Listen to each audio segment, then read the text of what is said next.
teman-teman, kali ini kita akan menyimak sejarah rempah di Kepulauan Banda yang terletak di Provinsi Maluku. Rempah-rempah yang tumbuh dan ditanam di Nusantara selama berabad-abad silam telah menjadi daya tarik bagi bangsa-bangsa asing untuk datang. Salah satu wilayah penghasil rempah terbesar di timur Indonesia adalah Kepulauan Banda. Kepulauan Banda adalah wilayah penghasil buah pala terbesar dan terbaik di dunia.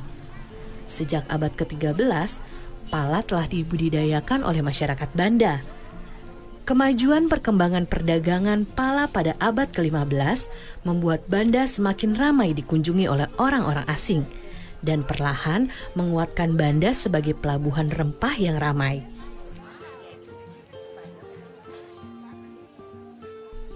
Sudah sejak lama, pala dimanfaatkan untuk berbagai kebutuhan hidup manusia.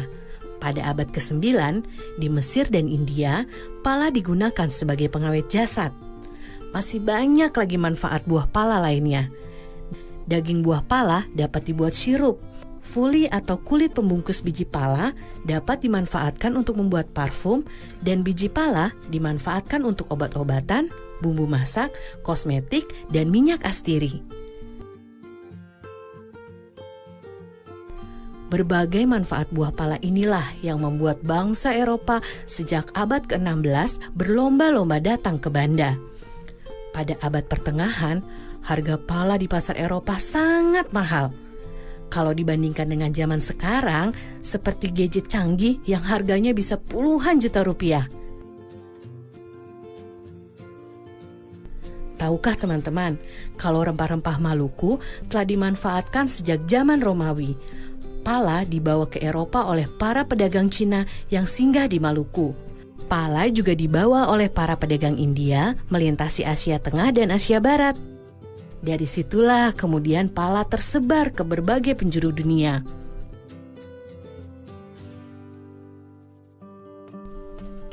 Selama puluhan tahun, bangsa Eropa berlayar mengelilingi dunia mencari sumber rempah-rempah. Bangsa Portugis menjadi yang pertama kali mendarat di Banda pada tahun 1512. Kedatangan bangsa Portugis kemudian disusul oleh kedatangan bangsa Belanda pada tahun 1599. Inggris pun tak mau kalah. Mereka menyusul Belanda datang ke Banda pada tahun 1601. Persaingan Belanda dan Inggris memperebutkan pala di Banda akhirnya membuat Portugis tersisih. Melalui Serikat Dagang VOC, Belanda menjalankan taktik yang kejam untuk menguasai perdagangan pala. Belanda bahkan tak segan menggunakan berbagai cara, termasuk menyingkirkan para pemimpin desa atau yang dikenal dengan orang kaya. Kedatangan bangsa Eropa yang ingin menguasai perdagangan pala membuat masyarakat Banda menderita. Kejayaan pala sebagai rempah-rempah yang dicari oleh masyarakat dunia justru membuat masyarakat Banda perlahan terpinggirkan. Pada abad ke-19, setelah Inggris berhasil merebut Pulau Run dari tangan Belanda, Inggris kemudian membawa pohon pala keluar dari Banda dan mulai menanamnya di Sumatera dan Malaysia. Sejak saat itu, monopoli perdagangan pala dunia yang dikuasai oleh VOC pun runtuh. Nah teman-teman, kini pala dapat kita peroleh dengan mudah di seluruh Indonesia. Ibu dan nenek kita sering memakai bubuk pala sebagai bumbu dapur. Kita juga bisa menikmati berbagai olahannya, seperti manisan, sirup, dan minyak gosok. Ternyata di balik bentuk pala yang mungil tersimpan sejarah yang luar biasa ya. Sampai jumpa di cerita seru sejarah Indonesia lainnya.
Sobat Pelangi, berjumpa kembali dalam program kesayangan kita, Pelangi Nusantara.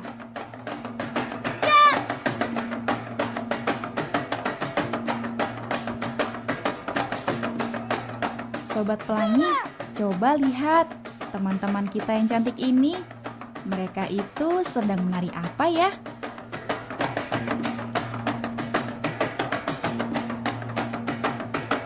Oh, tari soya-soya.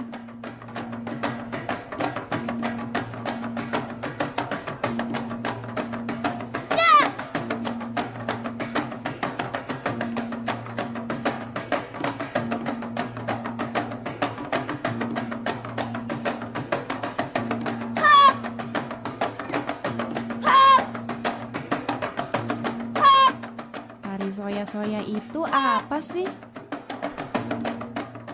Adik-adik, tarian soya-soya itu adalah tarian perang ya, yang menceritakan tentang peperangan, ya, kemarahan masyarakat Maluku Utara. Dan asalnya itu sebenarnya dari Pulau Kayowa.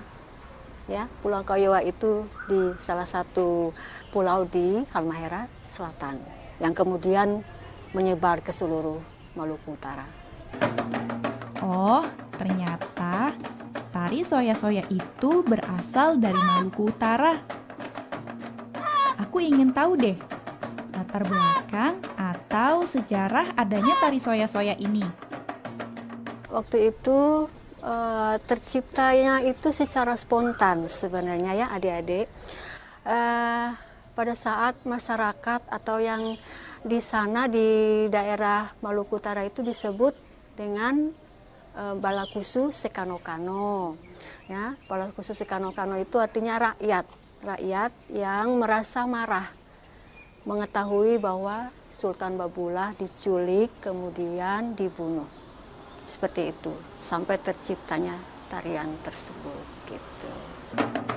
Sobat Pelangi, perhatikan deh pakaian dan tata rias wajah mereka. Keren ya. Kalian mau tahu tidak bagaimana mereka merias wajah dan tata cara mengenakan kostum untuk tarian soya-soya ini? Kalau aku sih mau tahu banget. Kita simak penjelasan berikut ini. Untuk kostum soya-soya, ini dari setelan seperti kemeja dan celana panjang. Kemudian ada selempang kiri kanan, ya, warna merah atau kuning. Kemudian rok. Nah, rok ini adik-adik berwarna 4 aja, ya. Topi itu kita namakan toala lipat, ya. Tidak ada ornamen lain kecuali ngana-ngana di sebelah kanan. Dan salawaku yang kita pakai di kiri itu menggambarkan seperti ornamen untuk perang ya waktu saat itu.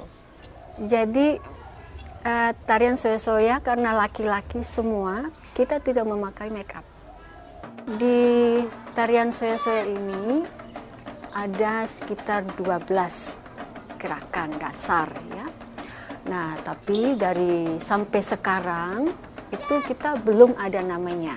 Dari gerakan 1 sampai gerakan 12. Tapi setiap pergantian gerakan tadi sudah ada namanya, yaitu namanya saya. Ya, jadi setiap pergantian dari gerakan 1 ke gerakan berikutnya itu kita namakan saya. Dan salah satu gerakan yang kita sebut suba, yaitu pada saat kita hormat, ya, kita duduk, kemudian kita hormat itu menggambarkan kita menghormati. Jadi cerita dari setiap gerakan itu ada ceritanya. Salah satunya itu kita suba, itu menggambarkan kita suba atau hormat atas jenazah yang sudah ditemukan tadi, jenazah dari Sultan Babulah tadi. Jadi kostum adik-adik yang digunakan untuk penari soya-soya ini sangat unik ya. Kita adaptasi dari bangsa kolonial dulu rupanya ya. Jadi ada atasan setelan putih-putih dasarnya dan memakai rok. Jadi penarinya semua laki-laki, tetapi kostumnya ada memakai rok ya.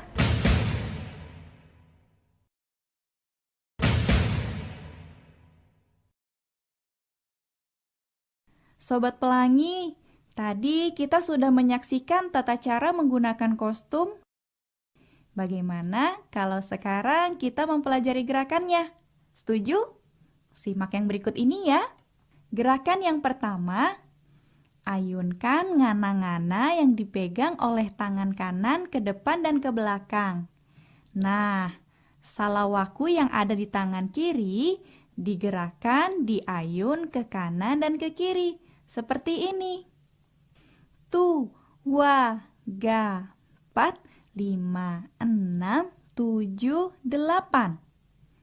Sementara kaki kiri diangkat dan diayun ke depan dan ke belakang. Ya, seperti ini.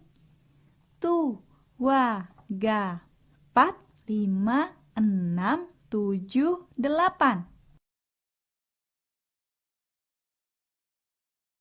Selanjutnya, gerakan soya, yaitu gerakan penyambung dari gerakan sebelumnya ke gerakan selanjutnya.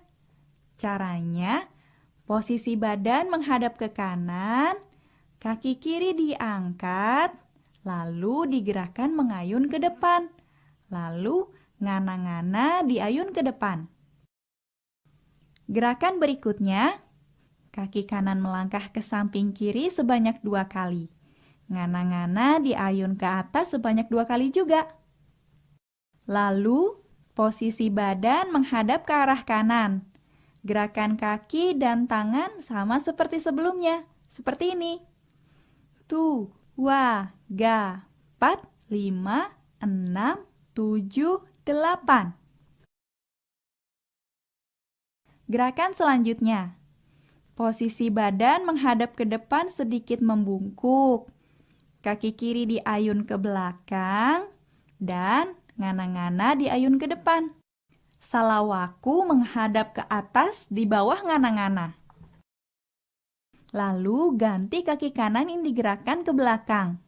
Ngana-ngana diayun di atas salawaku. Lalu salawaku diputar menghadap ke bawah. Seperti ini. Gerakan selanjutnya. Posisi badan menghadap ke depan, kaki kanan menyilang ke kiri, ganti, kaki kiri menyilang ke kanan, ngana-ngana diayun 1 kali, maju ke depan dengan kaki menyilang sebanyak 3 kali hitungan. Lalu, hitungan keempat, posisi jongkok dengan kedua tangan menyilang, ngana-ngana di atas, salawaku di bawah. Kita ulang. Tu, 2, 3, 4, 5, 6, 7, 8. Lalu ngana-ngana diayun ke depan sebanyak 4 kali ke belakang.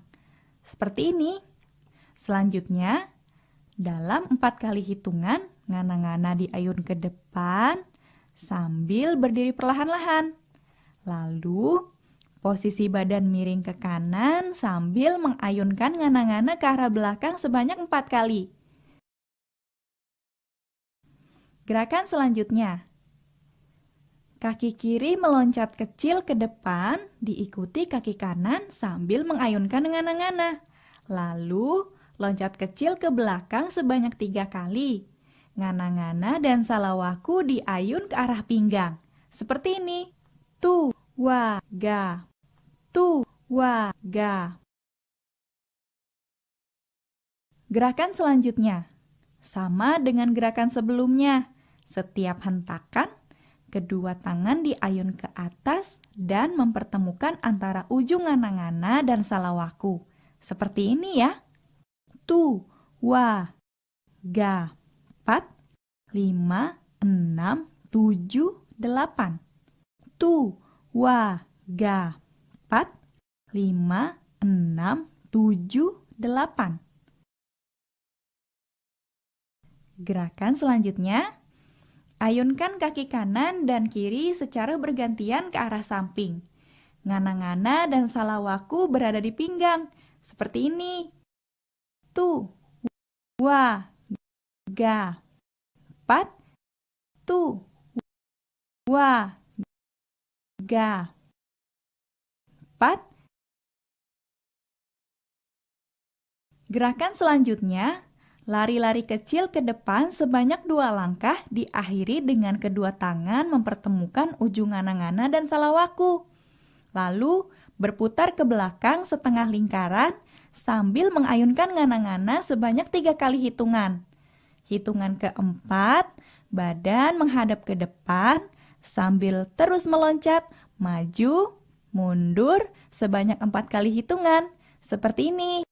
Tu, wa, ga. 4, 5, 6, 7, 8. Tu, wa, ga. 4, 5, 6, 7, 8.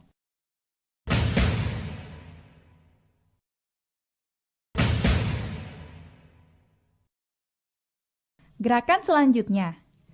Maju ke depan 2 langkah, ngana-ngana diayunkan ke tengah atas salawaku, lalu berputar ke belakang sambil mengayunkan ngana-ngana ke samping atas.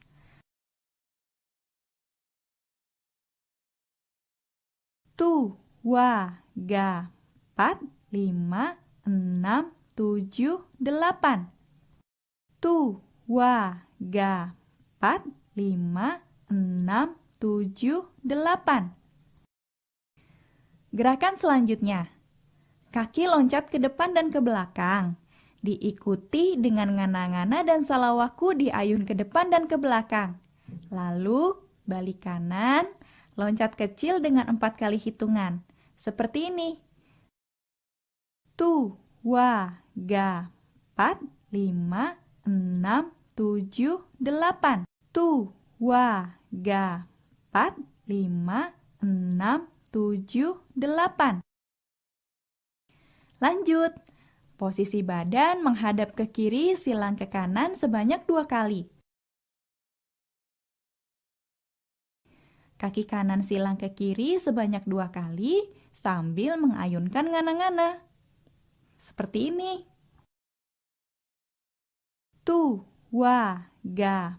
4, 5, 6, 7, 8. Lalu, lakukan gerakan seperti sebelumnya, tapi sambil memutar. Seperti ini. Tu, wa, ga. 4, 5, 6, 7, 8. Bagaimana Sobat Pelangi? Tidak sulit kan? Kalian harus rajin berlatih agar bisa menguasai gerakan tari soya-soya ini. Kita coba pakai musik yuk.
Sobat Pelangi, demikian program Pelangi Nusantara kali ini.